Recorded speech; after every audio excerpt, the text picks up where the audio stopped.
причината да дойда тук е за това, защото най-напред забелязах, че не виждам на хората очите на едно късо разстояние.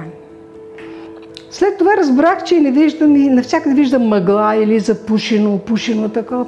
Защо е мъгливо в градската градина? Ама не е мъгливо. И така, идвам в кабинета на доктор Тодоров и му казвам, тук да не е пушено, защото така или няма мириса пък. Пациентката дойде с оплакване от леко намаление на зрението. Това беше миналата година. Между другото, тя живее във Флорида. Идва си периодично през 1-2 години. Направихме преглед, установих катаракта, но катарактата беше все още начална. Беше на такъв етап, в който пациента можеше и да изчака. В такива случаи обикновено казвам, че да, пердето е на етап, който може да се оперира, само ако пациента не му стига зрението. В смисъл има некачествено, усеща, че иска да вижда по-добре. Тя ми каза, че на този етап за сега се оправя в ежедневието, няма чак такъв проблем, не е забелязало това отклонение. И се разбрахме при следващото идване, евентуално следващата година, ако дойде, ако катарактата е напреднала, тогава вече можем да мислим за операция.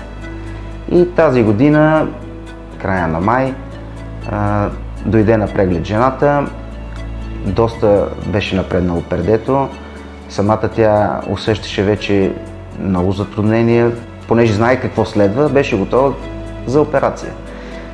Когато започнахме да си говорим, нали, какъв тип леща, каква леща ще сложа, какво да я препоръчам, реших да сложим леща с новия материал, Кларион леща, която впечатленията ми са много добри от всички пациенти. До сега не съм чувал да има оплаквания. Директно реших, че това ще бъде лещата, която ще я предложа и която ще имплантираме.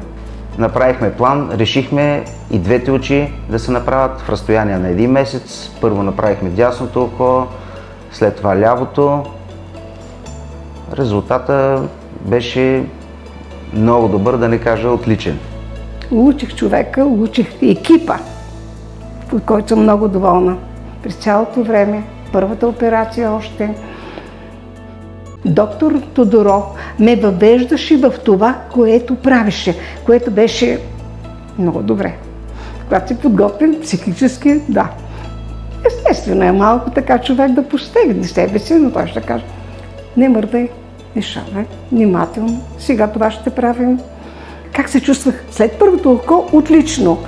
Но най-интересното беше, че не изпитвах никакъв страх, никакво съмнение, че ще се подложа на второто око на операцията. Направя го така с голям мерак и след това бях много щастлива. При второто око същото. Резултатите много добри. Страхотно. Просто жената се чувства прекрасно. Аз не можех да си представя, че мога да виждам. Сега вече само за четене и за кръстословиците, така съвсем ситни шрифтовете, но в домакинството не ми се налага. Избрахме монофокална леща. Това е леща, при която пациента вижда надалече, на близко разстояние ползва очила. Това, което ми направи впечатление, аз се очудих така и отначало не повярвах, че тя има много добро зрение и на средно разстояние. Всеки, който пожелае да го направи, нека да го направи с доверие, с спокойствие и положително ще има невероятен успех. Много съм благодарна на екипа. Много съм благодарна на доктор Тодоров.